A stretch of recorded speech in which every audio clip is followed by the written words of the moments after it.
Nagda Jaora bypass से संबंधित भूमि record को लेकर उठे सवाल, रिकॉर्ड अपडेट करने की मांग। नागदा जावरा बाईपास निर्माण के लिए वर्ष 2011 में किए गए भूमि अधिग्रहण से संबंधित राजस्व रिकॉर्ड को लेकर क्षेत्र में सवाल उठ रहे हैं। स्थानीय स्तर पर यह मांग की जा रही है कि अधिग्रहित भूमि का विवरण राजस्व अभिलेखों में स्पष्ट रूप से अद्यतन किया जाए, ताकि भविष्य में किसी भी प्रकार की भ्रम की स्थिति न बने। जानकारी के अनुसार वर्ष 2011 में नागदा जावरा बाईपास निर्माण के लिए भूमि अधिग्रहण की प्रक्रिया शुरू की गई थी। इस दौरान ग्राम पाडलिया कला के सर्वे नंबर 1380 की लगभग 0.570 हेक्टेयर भूमि अधिग्रहित किए जाने और संबंधित भूमि स्वामियों को शासन द्वारा मुआवजा दिए जाने की जानकारी सामने आई है। स्थानीय स्तर पर यह भी चर्चा है कि अधिग्रहण के बाद उक्त भूमि का पूरा विवरण राजस्व रिकॉर्ड में शासकीय नाम से दर्ज नहीं हो पाया। इसी कारण खसरे में पूर्व भूमि स्वामियों का नाम बने रहने की बात कही जा रही है। बताया जा रहा है कि वर्तमान में सर्वे नंबर 1380 के कई हिस्से दर्ज हो चुके हैं, जिनमें से लगभग 0.0460 हेक्टेयर भूमि ही खसरे में शासकीय रूप से अंकित दिखाई देती है। ऐसे में शेष भूमि के रिकॉर्ड को लेकर स्पष्टता की आवश्यकता महसूस की जा रही है। एडवोकेट गौतम जैन का कहना है कि भूमि से जुड़े रिकॉर्ड पूरी तरह स्पष्ट और अद्यतन होना जरूरी है, ताकि भविष्य में किसी प्रकार की प्रशासनिक या कानूनी उलझन उत्पन्न न हो और आम नागरिकों को भी सही जानकारी मिल सके। गौतम जैन ने प्रशासन से मांग की है कि वर्ष 2011 में नागदा जावरा बाईपास के लिए अधिग्रहित भूमि से संबंधित सभी राजस्व रिकॉर्ड की जांच कर आवश्यकतानुसार उन्हें अद्यतन किया जाए, जिससे स्थिति पूरी तरह स्पष्ट हो सके। आइए सुनते हैं एडवोकेट गौतम जैन ने प्रेसवार्ता में क्या कहा। नागदा बाईपास बने 2011 को इसकी सबसे पहले शुरुआत हुई भूमि अधिग्रहण की। तो 2011 में इसका भूमि अधिग्रहण हुआ। भूमि अधिग्रहण के बाद में नागदा बाईपास बना। उसके बाद निरंतर यहाँ पे एक्सीडेंट, घटनाएं, दुर्घटनाएं, सैकड़ों लोगों की जानें चली गई, कोई गंभीर रूप से घायल होकर गया। इसके बाद किसी ने भी इसकी जैसा जानकारी की, इसका कारण क्या निकला, ये जानने की कोशिश नहीं की गई, ये क्यों हो रहा है ऐसा। बीच में मौके पे टीम भी आई, एसडीएम मैडम की टीम आई, एमपीआरडीसी के लोग आए, उनने सब आके मौका निरीक्षण करा। उसके बाद उन्होंने सफ़ेद पट्टी भी लगाने का 2-4 चीज़ें करी। उसके बावजूद भी एक्सीडेंट नहीं रुके, दिन प्रतिदिन हो रही है। उसके बाद फिर मैंने इसके नागदा बाईपास के पेपर खंगाले के जानने की कोशिश करी कि इसके बाद ये आखिर हो क्यों रहा है। तो 2011 में जो मैंने आपको इसका भूमि अधिग्रहण हुआ, तो उसमें भूमि सर्वे नंबरों की लिस्ट है। उसमें से एक सर्वे नंबर है 1380 सर्वे नंबर। तो 1380 सर्वे नंबर एक बहुत बड़ा नंबर है।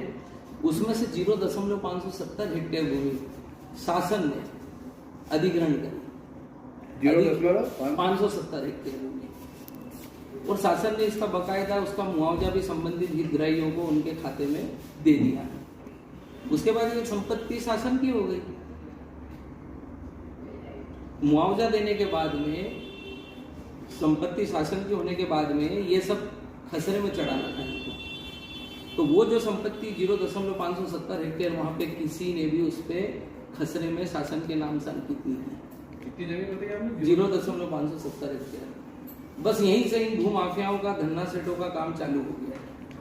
0.570 हेक्टेयर भूमि चूंकि ये खसरे में चढ़नी थी और चढ़ी नहीं, तो खसरे में वही हितग्राही लोगों का नाम उसमें चढ़ा रहा। चूंकि समय बीतता गया, दुर्घटनाएं होती रही, किशोर इसके प्रति ध्यान नहीं गया।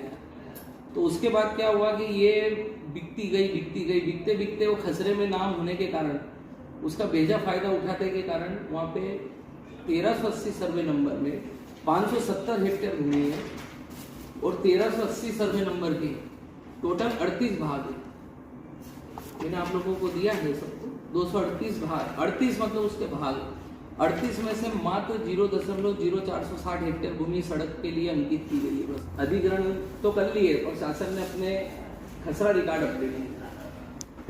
अब इस अधिग्रहण के बाद इन्होंने क्या कर रखा, जब ये खसरे में नहीं चढ़ी पूरी तरीके से, क्योंकि सरकार इसका पैसा दे चुकी थी और इसको चढ़ाना था, ये जो गलत आधार से जो खसरे से उस पर कॉलोनी कट गई। अब चूंकि शासन ने अधिग्रहण कर दिया, सारी चीज कर दी, तो शासन को अपने नाम करने में इसमें दिक्कत क्या है भाई? 38 खसरे उनको उनके जो मुआवजा दे रखा उनका नाम चढ़ा है खसरे में, तो दूध का दूध पानी का पानी होगा और मालूम पड़ेगा कि एक्सीडेंट क्यों हो रहे। आज वो अतिक्रमण करके वहीं बैठे हुए हैं, जिससे चौड़ीकरण नहीं हो पा रहा। जो बाईपास एक्चुअल में है वो सामने दिख नहीं रहा है और वहाँ कॉलोनी का। तो ये जो 570 हेक्टेयर भूमि है 1380 में, मेरे को शासन बता दे कि वो कहाँ है। पूरे 1380 के सारे खसरा है इसमें। कहीं तो बता दे 0500 जब पैसा दिया तो सरकार को अपने नाम लिखने में क्या दिक्कत है। दूसरा ये है अधिग्रहण भूमि और ये इससे रही जब ये खसरे में चढ़ी नहीं तो इसकी नकदी अलग से दिखी नहीं। मैं आनंद वाटिका की नकदी की बात नहीं कर रहा हूँ, मैं बाईपास की नकदी की बात कर रहा हूँ। जो बाईपास के अधिग्रहण के हिसाब से नकदी होगी ना, मैंने इस संबंध में एसडीएम साहब से भी मौखिक अभी चर्चा करी और उनसे बात कराया तो उन्होंने भी बोला कि इसकी जांच करवाते हैं। आपका क्या ये कहना है कि जो भी शासन ने जो जमीन अधिग्रहण की थी जिसका मुआवजा भी अवार्ड हो गया, सबने ले लिया, सबके खाते में चला गया, लेकिन चूंकि शासन ने उस जमीन को सरकारी अंकित नहीं करा, आपका यही कहना है ना? जी बिल्कुल यही। तो सरकारी अंकित नहीं करी तो एक कॉलोनाइजर ने उस जमीन का इस्तेमाल किया अपनी कॉलोनी में करा, आपका यही कर दिया। तो उन्होंने टीएनसी ली, रेरा ली, तो सब ली, तो क्या उन किसी डिपार्टमेंट ने भी तो आपत्ति ली होगी इसमें? ये कभी तक आज तक उनकी नजर में आई नहीं ना ये सब चीजें। पहली बार मैं ला रहा हूँ इस चीज के लिए कि खसरा। मेरा तो इतना सा कहना है कि अगर जो भूमि अधिग्रहण हो गई, करोड़ों रुपए सरकार ने दे दिया तो उसमें खसरे में अंकित करेंगे तो वो दूध का दूध पानी का पानी हो जाएगा। जिस कॉलोनाइजर की जमीन है वहां शासकीय हो जाएगी, ये सब कैंसिल होती जाएगी। कि अवार्ड पारित हो चुका है, इसका अवार्ड होने के बाद में करोड़ों रुपए इसमें मुआवजा दे चुकी सरकार। रोज उस पर एक्सीडेंट फिर भी हो रहे हैं, उसकी जो भी पड़ताल है आज तक कोई भी उसके कि कारण क्या रहे ये कोई भी जानने को नहीं लगा। इसमें मैंने पेपर खंगाले, पेपर खंगालने में ये मुझे पता चला कि इसमें भूमि जो अधिग्रहण हुई है आज भी उन हितग्राहियों के नाम से है और उन हितग्राहियों ने भी आगे बेच दी और किसी ने उस पर टीएनसी भी ले लिया। उस पर टीएनसी उस गलत खसरे पे नाम लेके सिर्फ इतनी सी गलती के पीछे कि इन्होंने कागज में सरकार ने जो अपनी जमीन थी वो अपडेट नहीं करी और ये जानबूझ के मिली भगत करके भूमाफियाओं ने करा और आज उसी कॉलोनी में ये प्लाट बेच रहे हैं, करोड़ों रुपए उस शासकीय भूमि को बेच के और ये पैसा कमा रहे। रही बात एनजीटी की, तो एनजीटी में मैं पक्षकार नहीं था, वो मेरे पे लागू नहीं होता और उसका सब्जेक्ट रूल और इसका सब्जेक्ट रूल अलग है। दूसरा जो एनजीटी होती है उसका दायरा इसमें राजस्व मामले में इससे बिल्कुल दूर रहता है। जो भी जिसने भी कॉलोनी काटी है उसने सरकारी जमीन पर कॉलोनी काटी, बिल्कुल काट दी उसने। तो उसके आपके इस दावे के समर्थन में आपके पास क्या दस्तावेज है? मेरे पास में अवार्ड की कॉपी है। हाँ। अवार्ड में जो पारित हुई भूमि है उसकी लिस्ट है और जो अभी वर्तमान का खसरा है उसमें ये बताते हैं जो अवार्ड मिली हुई है, जो शासन ने इसमें अधिग्रहण कर ली, मुआवजा दे दिया, वो दर्ज करी भी बता दे। सिर्फ एक ही जमीन 0.046 बता रहे हैं बस। तो टीएनसीपी जब इसकी शुरुआत होती है तो सबसे पहले जब होता है तो एसडीएम को दो चीजें देखना पड़ती है। अगर पास में कोई सरकारी जमीन है तो उसका कोई मालिक तो वही है तो उसकी भी नफ्ती कराएं। इस चीज में जब टीएनसी पास करी गई तो उसकी नफ्ती नहीं हुई। यहाँ सरकारी जमीन दो थी, एक तालाब की और एक बाईपास की। जो बाईपास है मेरा तो प्रकरण नहीं है और यही प्रकरण एसडीएम मैडम के उनके क्षेत्राधिकार में ही उनके पास फाइल पड़ी हुई है। तो ये उनसे नकारा तो कर नहीं सकती कि मेरे पास मेरे को जानकारी में नहीं है, उनके अधिकार में ही रखी हुई है फाइल। ये जो अधिग्रहण कर लिया इन्होंने आज भी उन्हीं के नाम से है। अधिग्रहण कर ली भूमि, ये सरकारी नाम होना चाहिए, इसकी जगह प्राइवेट नाम से है। तो आज जाहिर सी बात है प्राइवेट लोग अतिक्रमण कर करके वहाँ बैठे हुए हैं और आज उसके कारण वो रोड पे मोड़ वगैरह इन पे दिखाना नहीं और इसके कारण ये एक्सीडेंट हो रहे हैं। तो पर्टिकुलर उसी जगह पे हो रहा है क्या एक्सीडेंट? तो दूसरी जगह पे भी हो रहा है, सभी जगह हो रहे हैं ना। तो इसका अवार्ड का मेरा यही कहना पर्टिकुलर यही करा है तो इसका अवार्ड की जांच करे और पूरे को इसको करे।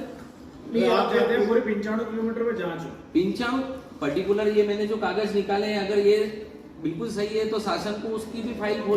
मैंने सभी की बात करी ना, अवार्ड दिया इसमें वो पूरे अवार्ड दिया, आप इसको खंगालो। और पर्टिकुलर ये कॉलोनी की इसलिए बताइए आपको कि ये प्रूफ है इसमें कि किस प्रकार से शासकीय अधिकारी मिली भगत से उस गलत खसरे के आधार पे कॉलोनी काट देते हैं और उसको बेचने का काम करते हैं। उन्होंने एक उदाहरण बता दिया है, रोड पे ऐसा मामला। हाँ, जांच करो। ये पर्टिकुलर तो मेरे खंगालने में कागज ही आई मेरे पास सामने में और बिल्कुल प्रथम दृष्टया ये तो कागज पे बिल्कुल सही है। हाँ, गायब है ना, इसमें खसरे में है ही नहीं, लावारिस हो गई कि किसकी है। 0.70 दिन मिला। तो आप इसके लिए क्या करोगे? इसके लिए मैंने कलेक्टर को शिकायत करी है, कॉलोनी सेल को करी है, अनुविभागीय अधिकारी नागदा को करी है, मैंने तहसीलदार को करी है। वो ये गलत खसरे के कारण इन्होंने सब फायदा उठा लिया ना। जब बेस ही पिल्लर ही खराब है तो उसके पीछे कितनी भी बिल्डिंग बनी हो वो गलत है। मैं यही तो कह रहा हूँ कि आप खसरा इसको चेंज कर दोगे तो मालूम पड़ जाएगा दूध का दूध और पानी का पानी। कि मान लो सरकारी जमीन सरकार ना इसकी कहीं अपील हुई है अवार्ड, ना कभी ये कोई किसी के यहाँ चैलेंज किया गया है। अवार्ड बिल्कुल मतलब कुल मिला के 0.570 570 जमीन चोरी हो गई।